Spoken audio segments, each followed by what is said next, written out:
We are here to empower women in all aspects of track and field by identifying barriers and creating solutions to promote gender equity and diversity. We will highlight accomplishments and provide resources to further skill sets and leadership opportunities for women in track and field.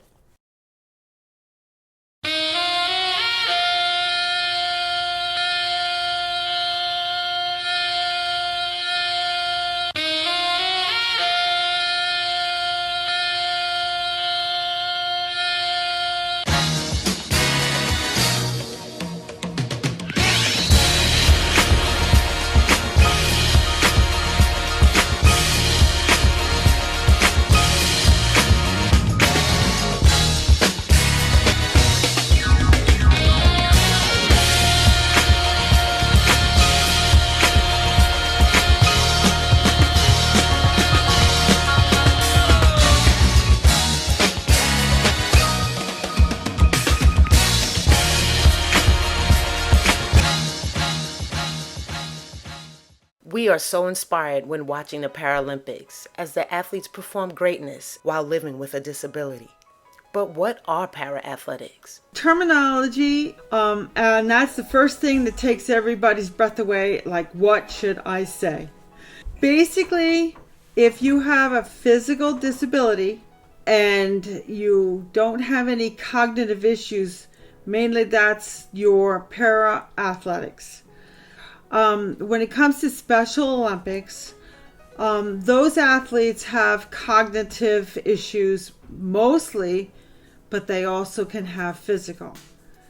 But the cognitive issues are more prominent, so they have their own Special Olympics. In order to address the various physical and cognitive challenges for competition, athletes are grouped based on their type of impairment. In the para world, we have what they call classification. In other words, in order for athletes to be on an even playing field, they are classed with the level of their physical disability.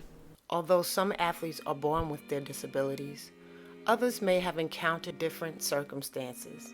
I was in a car accident when I was 10 years old, and I have a spinal cord injury. I didn't really partake in sports before my injury. I first got started in sport by just pushing 5Ks with my dad in this wheelchair that I'm sitting in now, which is called an everyday wheelchair. By the end of 8th grade, I had a racing chair.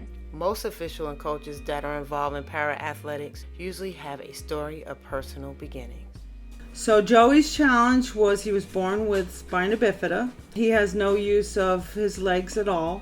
He started in his 5 years old, and he started out with wheelchair racing and field. Our para-athletic meets are multi-sport. So that's how we got involved with him, because of his disability basically, and then having to get him around the country to different meets. Rosalyn Clark, former Olympian, mother and coach of para-athlete Breanna Clark. Both share their personal introduction into the 400 meters. My first two races were the 100 and the 200. I'm not a distance runner, I'm a sprinter. When the Paralympics were discovered, there were only two races offered, the 1500 and the 400. So I went with the 400. How I got into the 400 was sort of by accident. I was always a sprinter. I ran the 100, I ran the 200. I was very successful at them. During Olympic year, my coach told me, you're going to run a 400 just for training. I ran the 400, and the first time I broke the American record. At the age of 19, Rosalyn Clark held the American record for the 400 meters for 8 years, from 1976 to 1984.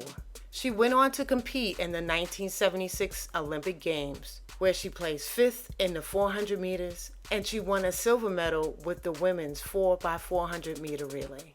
I felt that 1980 would have really been my opportunity. But of course, 1980, we decided to boycott the Olympics, and we did not go at all. Retiring from her pursuit of Olympic goals, Rosalyn was ready for her next phase in life. Motherhood was one of the greatest things that I've ever had happen to me. In 1998, when Breanna was 4 years old, she was diagnosed with autism. The thing is, when they told my husband and I, my daughter had autism, first of all, I had never heard the word. So I did not know what autism is. And to be honest with you, I don't think they did, because they couldn't even explain to me really what it was, because it was fairly new. I thought back and I said, you know what? My daughter was thriving before she got this diagnosis. And we knew that she could do stuff because we had already seen it. So we did not give up. And 40 years later, me, 1976 Olympian, for 2016, my daughter is a Paralympic champion. And not only that, she fared me and topped me and got the gold medal. In 2021, during the Paralympic Games in Tokyo, Japan, Breanna achieves another victory. It was pouring down rain during finals, but I didn't let that stop me. With my mom out in the stands, she says to me, stick to the plan. And I did stick to the plan, launching out those blocks, running across other competitors, and reaching the finish line, breaking my own world record. So, that's what I'm saying. And I have to say this to any parents. Don't give up on your child, whatever disability, impairment that they might have, because they have to be challenged and they can survive.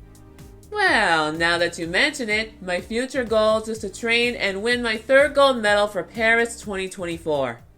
As we go forward into the future of sports, it is important to have equality and diversity for all athletes. If we can get every disabled athlete involved in some sport where, I prefer track and field, but, if they got out and did some other sports, there's a lot that love basketball, there's a lot that like swimming, there's so many, but track and field, I see it growing.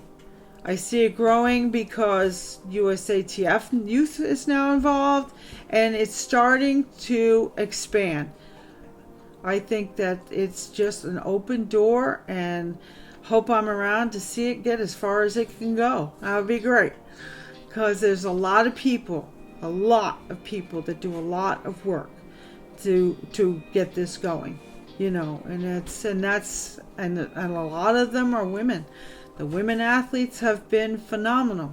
Education, representation are like two big parts of it, but I think pushing girls to really give it a shot, and it got me a college scholarship and it let me travel the world. Like, if you tell them all these opportunities could follow if you just try and you just take one season, it's a couple months, just see how you feel.